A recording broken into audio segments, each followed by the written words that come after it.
네, 다음 발표는요. 조지 워싱턴 대학교 김민선 교수님께서 고등교육 재정과 미국 정부의 역할을 주제로 발표를 해 주시겠습니다. Moving on, we have Professor Min-sun Kim from George Washington University presenting about higher education finance and the roles of government in the United States. Let's welcome her with a big round of applause. 네, 큰 박수 부탁드리겠습니다.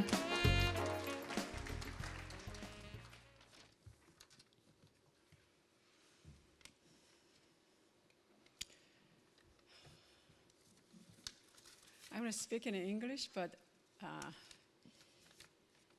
let's see. If I have time, I'll respond in Korean, and I also can do a little bit of summary or key point in Korean as well.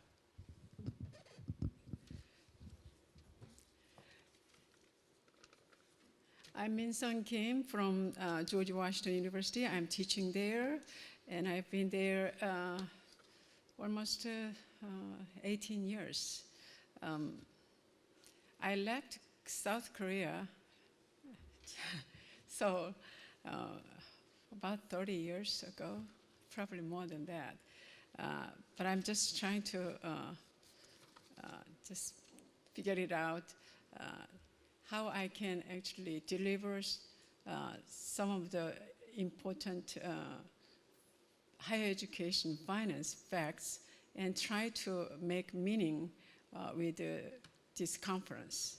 I need to adjust a little bit of my slide, so please bear with me if I skip a couple of slides, and I probably spend a little more time with I consider it some relevant topic. In this presentation, I'm going to just focusing on some state and federal initiatives and also some current trends in higher education. After I listened to other presenters, I realized that I need to do more about local government's role instead of a federal government's role. But I'll try to see if I can help you with this. The most important trends, I just picked up 6 of the trends, but the most important trend here is affordability and accessibility. We talked about some of, US has a little bit of crisis in terms of baccalaureate degree completion. College degree recipients, the proportion of the population is about 16th in OECD countries or in the world. So the wealth is the number 1, but in terms of college education, they are not number 1. So this affordability and accessibility is a huge issue in the US. And tuition freeze and reduction is another issue. Why this is important? Because without having good workforce and workers at the advanced level, they cannot really advance industries and economic development. So college education and economic developments are very, very well tied together. So that's why the trends of all 3 are very important here. Another trend that US is focusing on is funding for outcomes or funding for results and accountabilities. Whenever governments try to give us some money, they also try to make sure they're accountable. make sure taxpayers' monies are well spent, justifiable. So that's why the government tried to track all the funding trails. This is not just the federal government trends, it is also, I'm sorry, I did not move. Okay, I'm sorry. This is funding for the outcomes and accountability issue. Many states are really shift their funding mechanism from the previously they're like counting a number of students, number of faculty members for their funding criteria, but increasingly many states use different criteria for their funding mechanism. That is like whether universities and colleges really producing certain like X number of engineers, or whether they graduated, whether the graduates really get a job. I'm sure this is a little bit familiar in South Korea as well, but this is important concept here. And another important aspect of trend is instead of government giving a lot of money, they try to actually find alternative sources, encouraging the actually universities and colleges try to search for private funding. That is actually in the last part.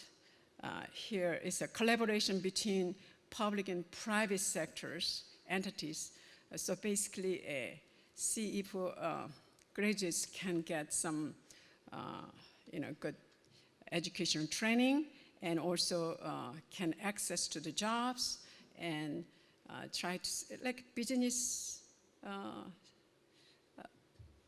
can be donors for the colleges and universities, not only individual scholarship, they can actually give a chunk of money to the universities and local or whatever institutions they choose.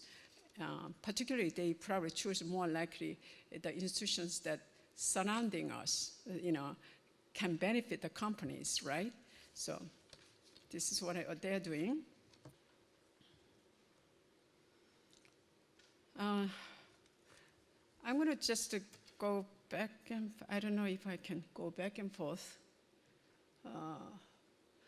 Let me try to actually sort it out, the government roles, because the U.S. is has a federal system. There's 50 states. There is one overarching federal government. And under the states, there is a local city or county government. So you can see 3 layers of governments. And you can also see that roles are a little bit different. Depending on what aspect we are looking at, federal government's role will be different. What I'm focusing on here is funding for higher education, funding for college and university education. There is a clear, now increasingly more ambiguous, but clear division of labors particularly between federal government and state. Federal governments tend to fund to the individuals, or if they fund institutions through the grant or research incentives or initiatives or workforce, but at the same time, you can consider this as federal government is giving money to the more individual students, through the U.S. Department of Education or other route.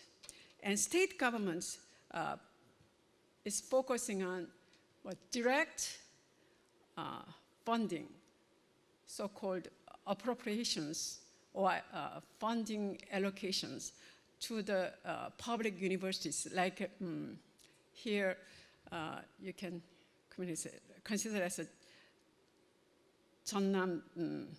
Jeonnam-dae, like Jeonnam University can be a kind of a public university within Jeonnam, right? So you can actually consider Jeonnam is, let's say, state, then Jeonnam-dae, Jeonnam University, it can be a direct funding, relationship there. Local county here is it's a little bit different between Korea and the US. Local city and county government tend to play less, but it actually is not ignorable because these local government fund community college 2-year sector, which is very, very influential. College. People in abroad or in South Korea probably think 2 years is less, so you are, they don't see a lot of usage out of it. But in the U.S., community college and 2-year sector are very, very well used for the community development and for residents' welfare or continuing education. It can be used for multiple purposes. And not only that, a lot of students actually educated in the 2-year sector and transfer to 4-year institutions. So you can see that you spend less money by attending community college with the money heavily supported by state and local government, and then you move to 4-year institutions, which the tuitions and fees are much more expensive. But you can get a degree, a 4-year degree at the state universities, or it can be George Washington University. Okay, let's try to move to state appropriation and trend. This picture was from my article published several years ago about in educational policy. And the reason I'm showing this picture is you can see the blue and red. Blue line shows that state appropriation, and the red is showing the tuition and fees. State allocation, state appropriation is the curves going down. You can see the tuition and fees, the curves go up. So you can see the almost like this situation. What I try to show here is we complain about increasing tuition and fees particularly in the public sectors. So, many low-income students cannot access to 4-year institutions and also high-quality education. Problem is state appropriation cannot follow the increasing cost. And their actually contribution is sometimes decreased too. Or state cannot cover the inflation rate. Actually, in higher education has a separate index, like a higher education price index. We are not following the consumer price index because the we are not just talking about bread and rice and potato or those kind of things. Our basic index is faculty and staff salary and building maintenance. Does it make sense? And IT support. These are very, very expensive, costly index that we have to follow. So it is almost very, very hard to actually comparing this consumer price index versus college price index there. Okay, let me see. I think what you're trying, let me see. I'll show you. Yes. I just wanted to show the biggest stream, major stream of higher education budget revenue in the U.S. Probably about the same here too, but especially in public sector, governmental funding source is most important here, and tuition and fees, and the research contracts, and private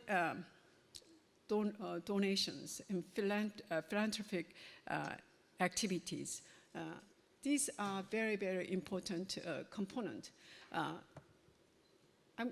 But the tuition price is different between different universities, and particularly wider difference between states.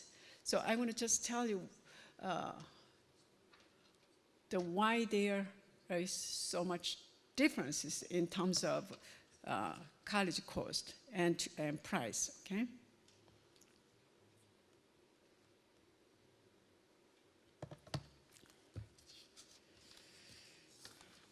Let's put aside that. I'll explain a little more about price. I'll explain a little bit because otherwise you're going to be falling asleep after lunch. So I'm going to try to connect with a little bit of, let me see, this is a federal, I need to go back. Federal government, there are two different initiatives that federal government initiatives and state level initiatives. What I'm going to try to focus here is just 3 examples of federal government's funding and workforce development initiatives. National Science Foundation is one of the governmental units. They give grants for workforce development, and particularly in the area that most needed. But they are actually funding, more recent funding stream is to community or technical college, 2-year institutions mainly. By the way, community colleges become more diverse. It can be 2-year, it can be 3-year, it can be 4-year, even baccalaureate granting community colleges are getting more popular as well. And another federal initiative is Workforce Development Grant Direct. This is interesting concept. Federal government and state governments are separate, and local government is even separate. But in this grant, federal government try to increase the workforce development. What they did is they tried to give money, funding to state and local government directly. And that actually, it can help to other colleges and universities, but federal government initiation giving instead of giving funding to the individual, this is the one that area that giving the fund directly to the local and state governments. When I say the actual state and local, I know in this setting, in the conference in Korea, local government include the state and municipal and city and town too. But I'm trying to actually making a little different because US system has a little bit 3 layers of system. And in addition to that, actually, apprenticeship program is also important component. This is a direct, like college and business try to collaborate each other and try to increase better, more effective workforce development. So this kind of program is very popular, getting more popular. But when I went to Germany as a visiting professor, I found apprenticeship or internship system is very well developed in Germany. And I wanted to try to get that a little more in the US. And I think we can, as a Koreans, we can learn these programs and can make it a little more active as well. I try to focus on more initiative cases here. There's 2 important initiative cases. Let me talk, since we talk about workforce development, I'm going to just go back to the next one first, which is Michigan Engineering Zone. This is the actually program. It's trying to actually make Michigan State and local Detroit city and the public high school work together to try to produce or help actually workforce in the engineering area, particularly from the more like marginalized communities and low income families and communities to get better mentoring and better education for engineering. And I think this is a way of try to produce and having more workforce for the Detroit, especially auto industry area. And it also helped state of Michigan as well. So this is a success story, so I think you might want to pay attention to. The other one, I tried to just say a little bit, but I didn't, I don't want to pay much, spend much time, but Tennessee Primacy Program is something that you might want to pay attention to because that is particularly free tuition for the all, like here is 전문대학, like a 2-year institution. Basically, state fill in the gap of unmet need. Basically, it gives, it tries to make anybody who want to go to college can go to college. That's what Tennessee State is trying to do. It really helped workforce development, and it also attracted new businesses to the states. So this was considered as a regional economic development case. So I want you to know that. But free education, free community college movement is getting more popular. And now actually over 20 states actually implement free tuition for community college, 2-year college and universities, 2-year colleges. Using last dollar aid, but I don't think we want to spend it for the last dollar aid. Basically, last dollar means after students' family income and state's aid, you put all together and you get, you still cannot meet the tuition and fees and books. The state, the state actually come up with the money to aid. That's the system, okay? And I'm not going to spend, I'm just trying to push, let's see how much I can do here.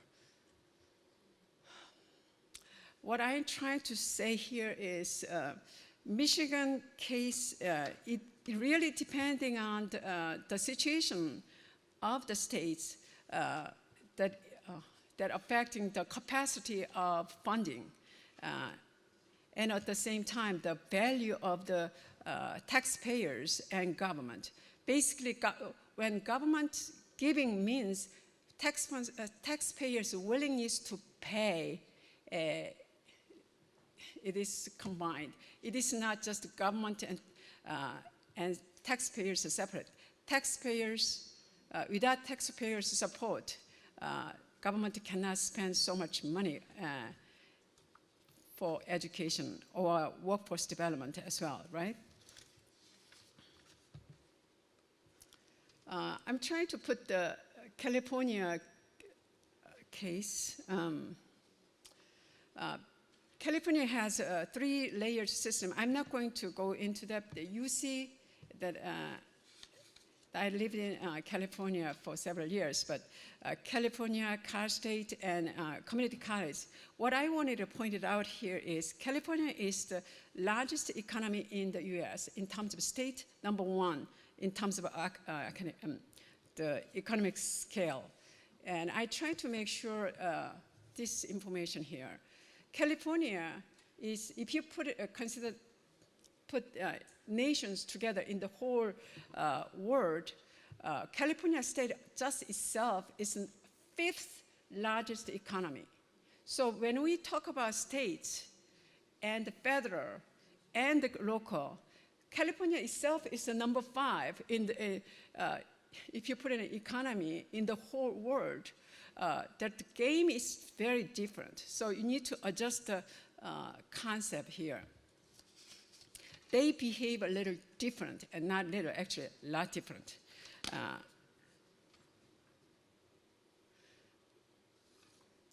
I'm going to just show a picture, case, okay.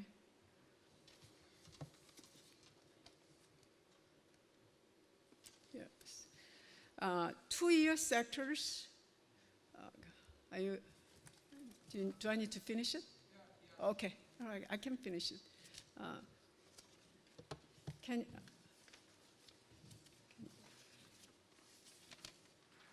Okay. Thank you very much. Basically, what can I show just the last one page? Just if you can. But anyway, what I'm trying to say is the states and nation and local governments are all different, and it is very difficult to work and just thinking about just how to use and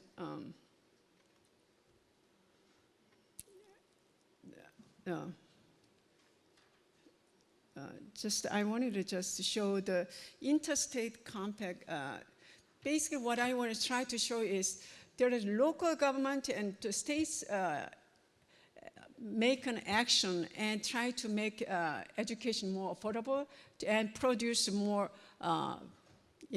needed workforce for their states or local cities and counties. But at the same time, there are actually important consortia, interstate consortia that actually collaborating among the states, try to actually make education more affordable and try to save states money for different activities. So there are things that you can do.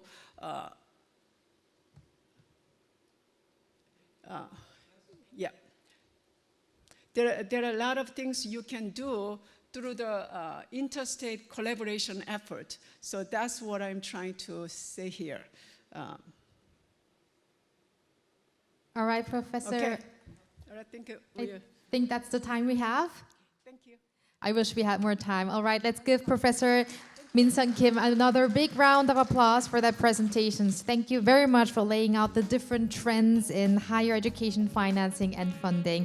네, 교수님께 다시 한번 큰 박수 부탁드리겠습니다.